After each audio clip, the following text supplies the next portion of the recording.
How's it going, guys? Alex Salmond has started or joined a new party, as most of you will know. It's called Alba, and many people thought this was going to be against the SNP. Well, spoiler alert, it's certainly not. It is actually there to help the independence movement by trying to claim seats the SNP just do not win, which Alex Salmond actually mentioned many times during his press conference. He said they will use Scotland's voting system to add more independent supporting MSPs to the Scottish Parliament in the hope that this will force Boris Johnson into giving them another independence referendum. Now, to my mind, this will not work, not because they ain't going to win no seats, I have no idea if they will, but because I don't think Boris Johnson's going to go for it when you factor in all he has done in the last year. Breaking up the UK would literally be the end of him. The 1922 committee would remove him for even considering it, I would bet.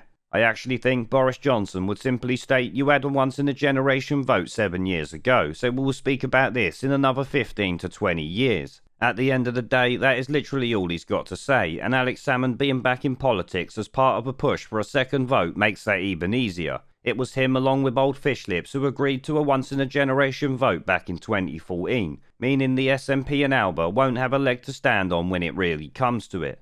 Boris can literally just flat out reject it and move on with his life while they scream about it whenever they get the chance. At the end of the day, Boris only has to say Alex Salmond agreed to a once in a generation, so we'll see you in a good few years.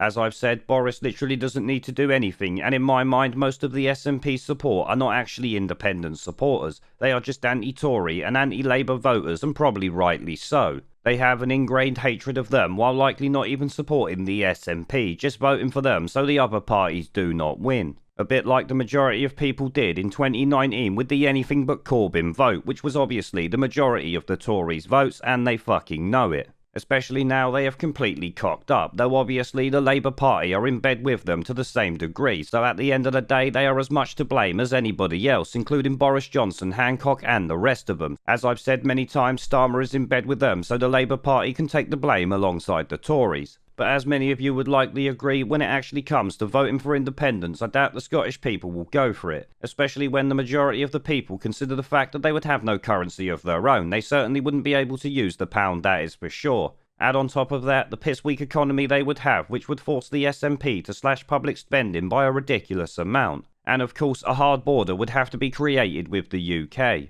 We would literally need to rebuild Hadrian's Wall to stop the SNP's imported doctors and engineers walking out of her socialist shithole and sponging off the UK, because we all know the SNP would open the floodgates beyond even that of the traitorous Tories. And let's not forget, we would have to take every single unionist supporter as political refugees, because the SNP would gulag them in about 5 minutes flat, let me tell ya.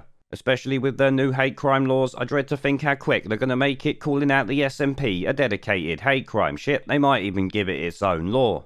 Now, I feel there is something we should point out in relation to Salmond's candidates, and that's if they win, we could well see 90 independent supporting MSPs up there from only 129 seats, which is obviously not good for the people of Scotland, or to a lesser extent the Union. I say a lesser extent because at the end of the day, Boris can just tell them where to go, and I fully expect that he will. But with that being said, there could actually be a silver lining from all this, you know, Salmond bringing another party to the front. Now, I don't want to get your hopes up too much, but there is actually a way that this could put the SNP and Nicola Sturgeon right in the shit, to the point where she would be out on her ear. Because there are people in Scotland saying if Salmond's list candidates do especially well and Sturgeon doesn't win as many constituencies as predicted, the influx of Alba MSPs could deprive her of continuing as First Minister, which would obviously be a nice little bonus, I think you would all agree. I mean, imagine seeing her kicked out the fucking door after talking all her shit about leading Scotland out of the UK for all these years. It would actually be beautiful. And literally, as I sat there just about to edit this video, we have news coming out now that Alex Salmond's party has gained an SNP MP. That is Kenny Macaskill, who it seems has now joined Alex Salmond's Alba party, according to Sky News anyway. This new party is welcoming its first high-profile defector from the Scottish National Party today. It's Kenny Macaskill, the former Scottish Justice Secretary, and he's going to stand for Alba in the upcoming Holyrood election. Scotland's First Minister, Nicola Sturgeon, who criticised Alex Salmond for forming the new party, had this to say. I take no pleasure whatsoever in saying this, but I think there are significant questions about the appropriateness of his return to public office, given the concerns that have been raised about his behaviour previously.